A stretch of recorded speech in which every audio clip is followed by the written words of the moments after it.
తులారాశి తులారాశి వారికి ఈ 2026వ సంవత్సరంలో గురువు గారి యొక్క స్థితి సంచారం మేర ఏ విధంగా ఉండబోతోంది? సంవత్సర ఫలితాలన్నీ కూడా 4 ప్రధాన గ్రహాల మీద ఎక్కువగా ఆధారపడి ఉంటాయి.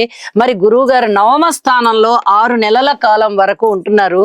ఈ జూన్ వరకు ఉంటున్నారు కాబట్టి నవమ స్థానంలో అత్యద్భుతమైన ఫలితాలు, పిత్రార్జితం బాగా ఉండడము, అలాగే తీర్థయాత్రలు ఎక్కువగా చేయడము, మీరు తీసుకునేటటువంటి నిర్ణయాలు చాలా చాలా హర్షించే విధంగా ఉండడము, ఆ నిర్ణయాలు చేసుకున్న ప్రణాళికలు ఆచరించేటటువంటి పద్ధతులు ఇవన్నీ కూడా మీకు విజయావకాశాలను ఇవ్వడము చాలా అద్భుతంగా ఉంటుంది.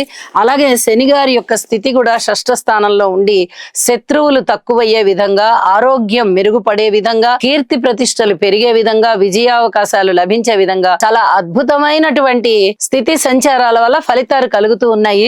అయితే జూన్ 1న కర్కాటక రాశిలోకి ప్రవేశిస్తున్నటువంటి గురువు గారు దశమంలోకి అయిపోతున్నారు కాబట్టి ఉద్యోగ జీవితంలో చాలా జాగ్రత్తగా ఉండాలి. రాహు వల్ల కూడా ఇక్కడ సంతాన రీత్యా జాగ్రత్తగా ఉండడం గాని, పూర్వ జన్మలో చేసుకున్నటువంటి ఏదైనా చిన్నపాటి ఇబ్బందులు మీకు ఇప్పుడు సంప్రాప్తమయ్యేటట్టుగా దైవారాధన చేయడం మానకండి. ఇది చాలా చాలా చెప్పదగ్గ సూచనగా తెలియజేస్తున్నాను. అలాగే ఈ జూన్ 1 నుంచి కర్కాటక రాశిలో ఉన్నటువంటి గురువు గారు అక్టోబర్ 31న సింహరాశిలోకి వెళ్ళిపోతున్నారు. మళ్ళీ అక్కడ లాభస్థానంలో ఉంటారు కాబట్టి లాభస్థానంలో ఈ కేతు సంచారం గాని, గురువు సంచారం గాని పూర్తి అద్భుతమైన లాభాలు ఇస్తోంది. మీకు చాలా చాలా బాగుంటుంది అని చెప్పి తెలియజేస్తూ చెప్పిన పరిహారాలు చేసుకోండి, మరింతగా బాగుంటుంది.